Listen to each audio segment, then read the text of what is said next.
Estamos esperando la sentencia que se dé, caso Fernando Báez Sosa, y ya está con nosotros en piso Paulo Pereira, quien nos acompaña para hablar de estos temas que tienen que ver y que nos atraviesa con la justicia. Paulo, buen día, ¿cómo estás? Bienvenido. Buen día a ustedes, muchas gracias por el espacio para hablar de este delicado caso.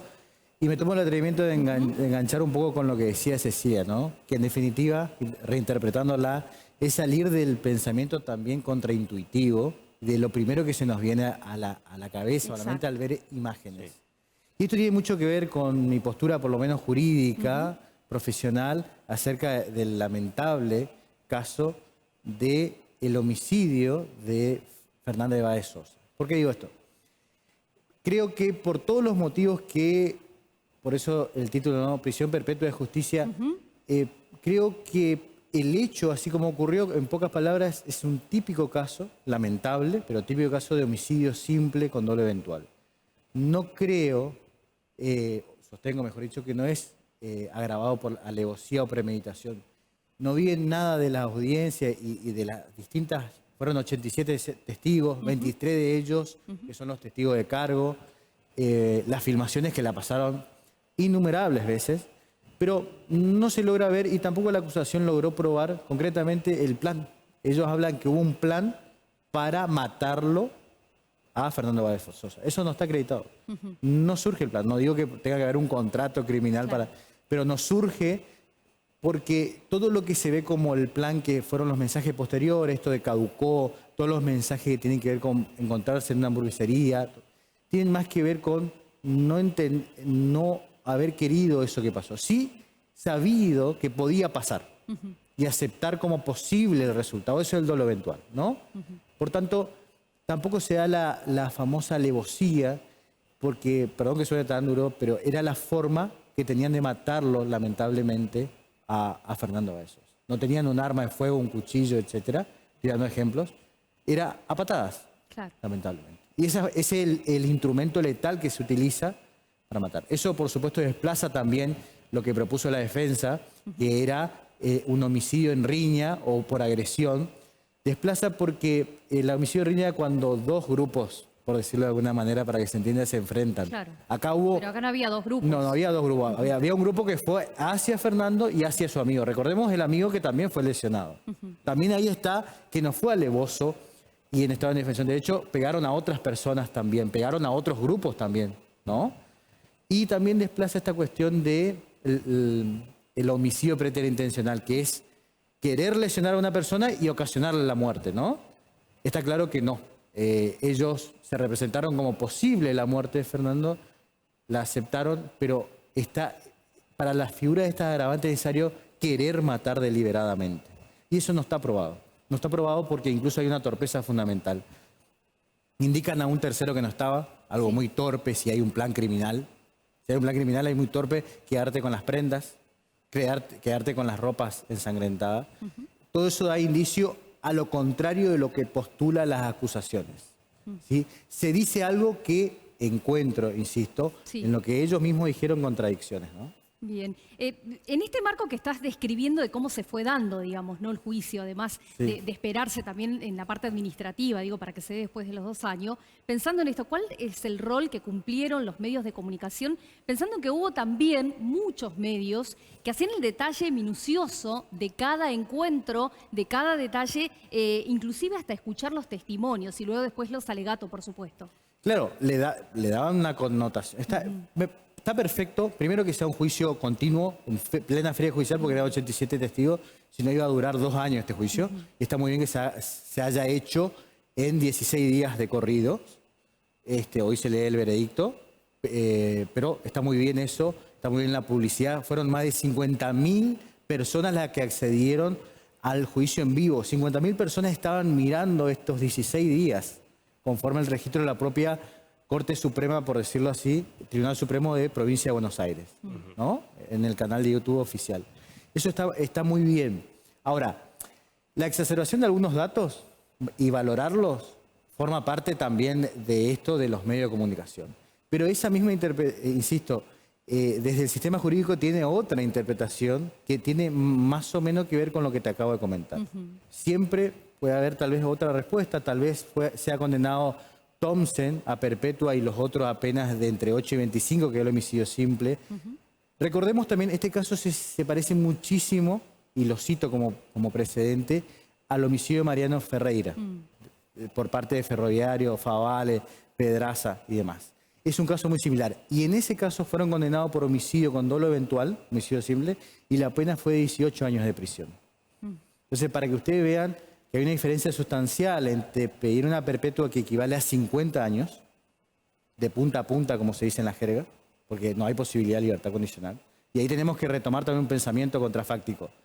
Aquí mataron a un joven. Una pena de perpetua implica una muerte no natural, está claro. Porque estamos hablando de 50 años sin posibilidad de libertad condicional, claro, ni todo lo que a ustedes se le ocurra. Entonces, cuando se pide perpetua, se está pidiendo de una manera no solapada ni sutil la muerte de estos 8 imputados que, como también escribí, nos pueden parecer despreciables, como decía vos, nos pueden parecer canallesco, lo que dijeron caducó, la forma de expresarse. Bueno, eso no es constitutivo de delito. Sí puede determinar la pena, la cantidad de pena, el desprecio por la vida, puede determinar la cantidad de pena a recibir, pero no es delito ser mala persona. ¿Influye que los medios digan o hablen, digo, pensando en la opinión pública también, en lo que va a referir en la justicia propiamente, en el veredicto que se espera en el día de hoy o no? ¿Podría llegar, según tu mirada? Podría llevar, la verdad que en este caso no lo creo. Los 3 jueces son jueces muy técnicos que desarrollaron todo conforme el nuevo sistema adversarial. Solo faltó el juicio por jurado, que es algo que a mí me parecía que debía someterse al jurado. En provincia de Buenos Aires era un juicio para eso, ¿no? Sí, está la posibilidad, pero a diferencia de Chaco no es de obligado cumplimiento, sino está a derecho de la persona acusada. Y ellos eligieron un tribunal técnico. Yo creo que hubiese sido más transparente aún si hubiese sido sometido a un jurado popular. Porque ahí necesita el veredicto de 12 personas. ¿Sí? De culpabilidad. Aquí de 3. Claro. Pero ¿qué dice la costumbre tribunalicia? Generalmente los tribunales condenan a penas altas y después, como saben que igual le va a caber, aún sea un homicidio simple, aún sea una condena privativa de libertad de larga duración, condenan a penas altas y que después recurran, total igual van a seguir presos. ¿Sí? Esa es la práctica de los tribunales para no absorber todo el escarnio público por una condena no esperada, que sería, por ejemplo, penas como la que te estoy hablando, de entre 13 y 18 años de prisión e incluso, como algunos colegas sostienen, algunas absoluciones también. De darse, digamos, ¿cuál sería esa pena, la palabra ejemplificadora para la justicia?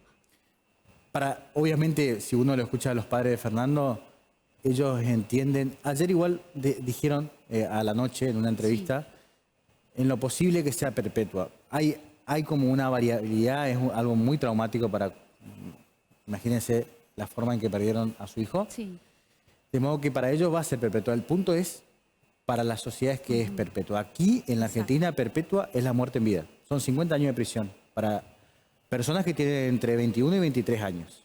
O sea, toda la vida útil, si es que no mueren por causas no naturales de una prisión, ¿no? Antes. Entonces hay que tener en cuenta, no es pedir prisión perpetua, no implica, es la cancelación también de estas 8 personas, aunque nos parezcan malas personas.